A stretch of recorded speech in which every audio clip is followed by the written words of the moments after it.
Hey, how's your bracket? Yeah, that's a fair question as the men's field sheds half its weight in 2 days. Akeem Dermish there, Russ Thaler here, starting up a fresh hour of CBS Sports HQ, the contents of which will explain how we got here and where this thing could be headed. My bracket's just okay. It's not perfect, but it's also not a loser yet. UConn not a loser yet, looking to deliver a bracket buster, not in this round, but in the next one. The Huskies ran through the bracket over the last 2 years, winning back-to-back national championships. The quest for a three-peat starts now.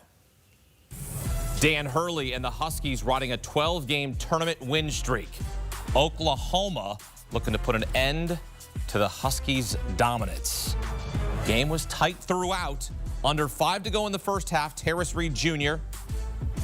strong to the bucket, spinning, hitting. UConn up by 7. Minute later, solo ball, catch, shoot, 3. Got it. UConn by 6 at the break, leading at halftime for a 12th consecutive tournament game. Early second half, Jeremiah Fears, he's got no fear, stealing a bucket, down 2. Under 15 to play, Hassan Diarra to Jalen Stewart, up and in. UConn up 7. Minute later, Diarra to Samson Johnson. And 1. Up 9, but the Sooners respond. Mid-second half, Jalen Moore to the hoop.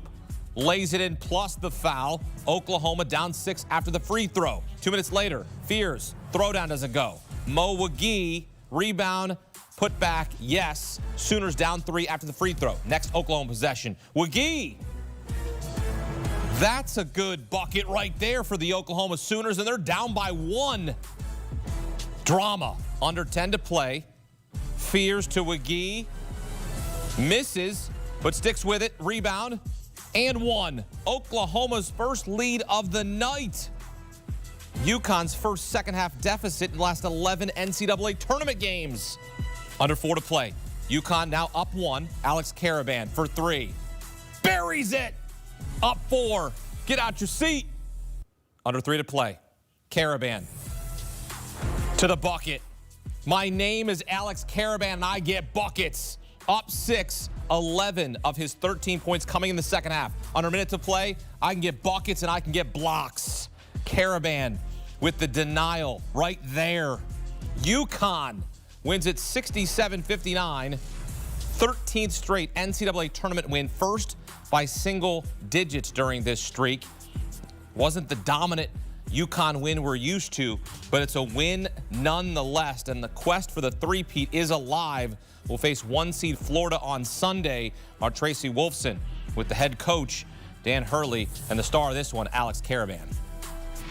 Coach, you told us yesterday that it's relief to finally be in the tournament, but how about the relief to get this one out of the way? Yeah, I mean, that was a big win for us. Obviously, you know, Oklahoma is a really tough team to guard, and our defense has probably cost us a lot of games this year, but our defense won this game for us today, and just thrilled to be advancing in the tournament. It feels normal.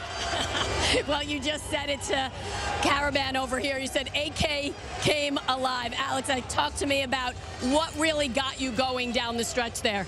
I mean, champions got to show up when they got to show up, and I felt like I wasn't showing up for most of the game, and down the stretch when the team needed me, I had to show up, and I have a lot of experience in this tournament. I just got to use that to help this team win.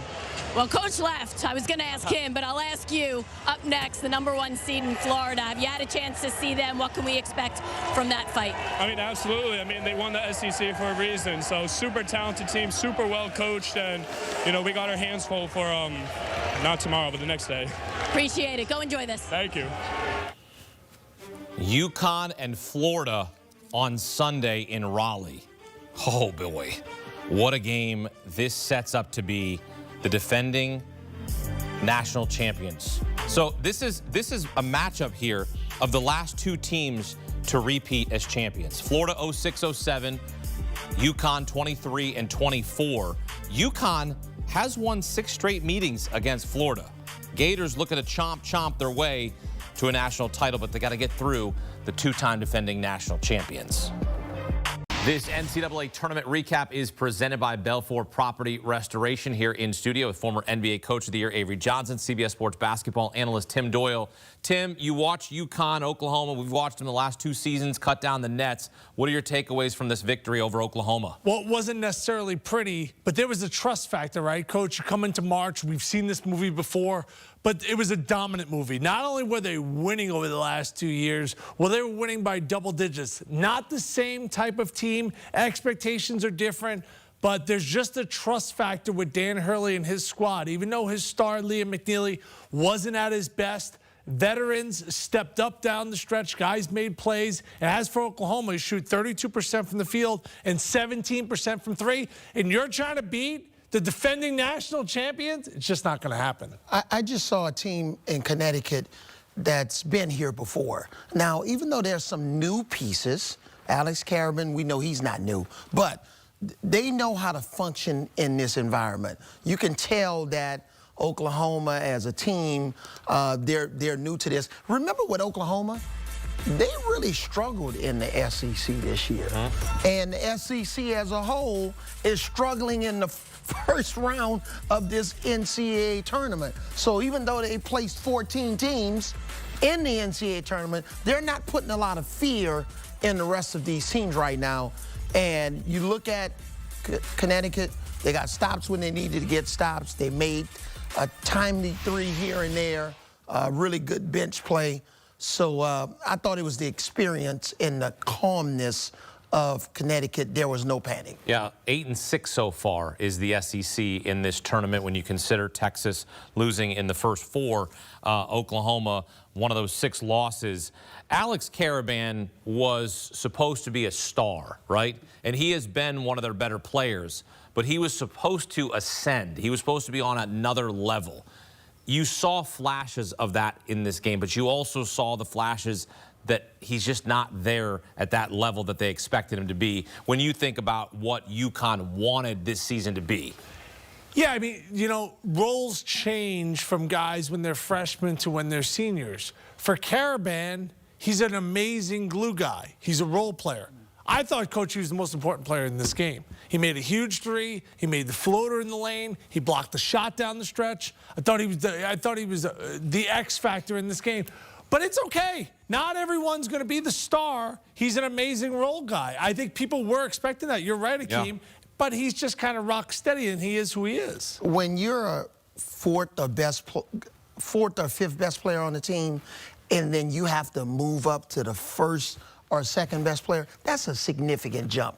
And especially when you're relying on a guy that needs others or his teammates to create shots for him. He needs their offense with the misdirection coming off screens, but then you need to have players that can make those passes, bigs that can set those screens. Right. And then when the plays break down and it's 5 or 6, 7 seconds on the shot clock, normally he's not the guy trying to create for others. With this team, he's been forced in that role. He's accepted it, but it's a huge responsibility. You guys know I'm a UConn resident. I drink the UConn, the Connecticut water. I've been back in UConn since I moved here. Somebody coming from Ohio. And look, this UConn team has created so many fantastic memories for so many people in Connecticut, my family, all the people that back the UConn Huskies. But look, the team they're going up against, they're going to need a miracle because what we saw out of Florida all season and then what we saw in the first round, which is, you know, they were going against Norfolk State, they're going to need a miracle to beat Florida. Athletically, they do not match up, Tim. Well, a miracle's pretty strong. A miracle means like when Villanova beat Georgetown. I don't think they need that. Fine. Then what do they, if they don't need a miracle, what it is? Because Florida averages 83 points per game. I'll give you this. Now, I watched the UConn game when they went to Creighton. They were down double digits, and they looked dead in the water. And then Liam McNeely went off. And he went off to a level where he just completely took over the game. He was unguardable. He's projected a top 12, top 13 pick. Tonight against Oklahoma, he took 13 shots. He made 2. He took 8 threes. He made 1. That's just unacceptable. He needs to be spectacular. What's spectacular? 27 points, 11 rebounds. He has that inside of him. He can't deliver subpar performances. If he's the best player on the team, he's your highest rated pro prospect. He needs to be out of this world saying all of that, I think they have to play perfect. Doesn't that equal a miracle? That's changing water into wine right there, what he just laid out. You change water into wine. I agree. You know, Florida from, top to bottom, they're the most complete team in the NCAA tournament. I've said it, and I've said it all along. They almost have to have their worst day of the season, especially against UConn. I think they can beat UConn with their B-plus game. They're that deep, long, can shoot it. They can play slow. They can play fast. They're talented. Elijah Martin coming over from Florida Atlantic, who's, been to the Final Four.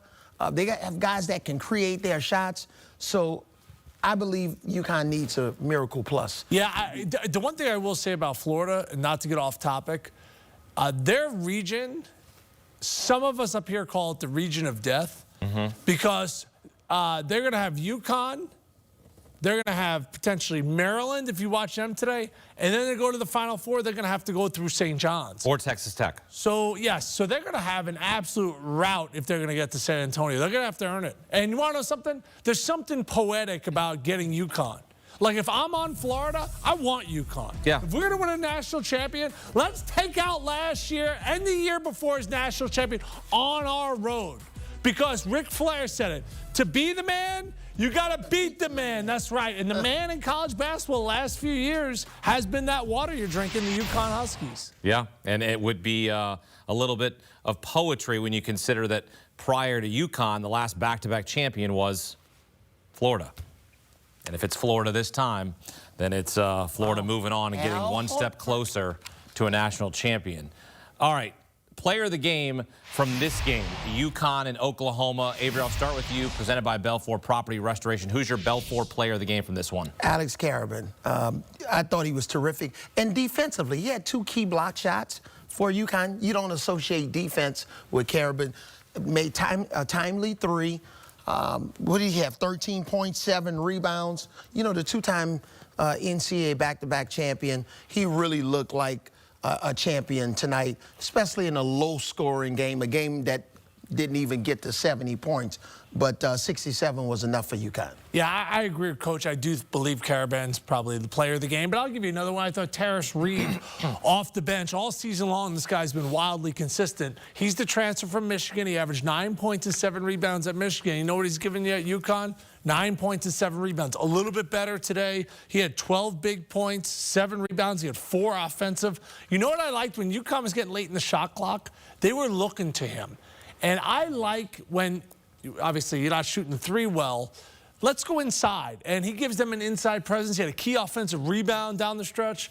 I thought he was an enormous boost off the bench for the Huskies. Absolutely. Terrace Reed Jr. has been a phenomenal player for UConn all season, now facing their toughest test yet, the 1 seed in the West, Florida, awaiting them on Sunday in Raleigh. And the madness is here. Haven't seen a whole lot of madness. It's been pretty chalky because the top of the sport is so darn good. In fact, I'm going to give you something. This is the 6th time ever that the top 4 seeds went 16-0 in the NCAA tournament. First time since 2017. Yeah, that's a nugget for you. March Madness Live. Watch every game. Download the app. You can watch it anywhere, anytime, live. And watch this, Fridays on CBS. Max Tiriot stars in TV's hottest show, Fire Country, beginning April 4th. Don't miss the 5-episode countdown to the season finale. Need to catch up? Binge episode streaming on Paramount Plus right now.